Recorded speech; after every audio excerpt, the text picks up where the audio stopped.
Hello guys, நம்ம இன்னைக்கு என்ன பார்த்துட்ருக்கோம் அப்படின்னா, நம்ம இன்னைக்கு பவர் பேங்க் கொஞ்சம் சார்ஜ் ஆகலைன்னு சொல்லியிருந்தோம் இல்லையா? அதுதான் இன்னைக்கு ஓப்பன் பண்ணி பார்க்க போகிறோம் உள்ளே என்ன இருக்குன்னுட்டு. ஃபஸ்ட்டு நம்ம எந்த பக்கம் ஓப்பன் பண்ணுறது இருக்குன்னு முதல்ல தேடி பார்த்துக்கலாம்.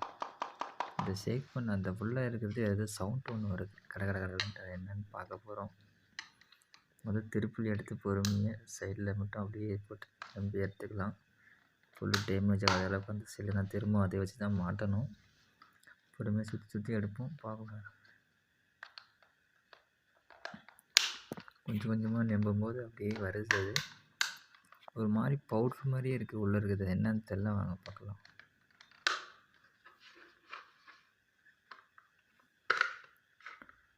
ஒரு வழியாக முக்கால்வாசி ஓப்பன் பண்ணிட்டோம், இன்னும் கொஞ்சம் இருக்குது. அதையும் ஓப்பன் பண்ணிடுவோம். இருங்களா என்ன இருக்குன்னு பார்க்கலாம். லாஸ்ட்டில் கொஞ்சம் டஃப்பாக இருந்துச்சு, வரவே மாட்டேங்குது. ஒரு வழியாக கலண்டு போய் தனியாக விழுந்துருச்சு. உள்ளே வந்து பார்த்திங்கன்னா ஒரு மொபைல் பேட்ரி இருக்குது, ப்ளஸ்ஸு களிமண்ணா இல்லை பவுட்ரா என்னன்னு தெரியல. மைதமாவான உள்ளே என்னமோ வச்சுருக்காங்க வெயிட்டுக்காக. இப்படிலாம் ஏமாத்துறாங்க பாருங்களேன்.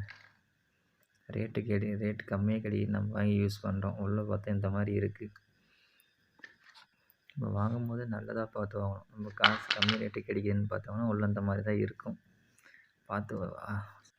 பார்த்து ஜாக்கிரதையாக இருந்துக்காங்க மக்களே. சப்போர்ட் பண்ண மறந்துடாதீங்க.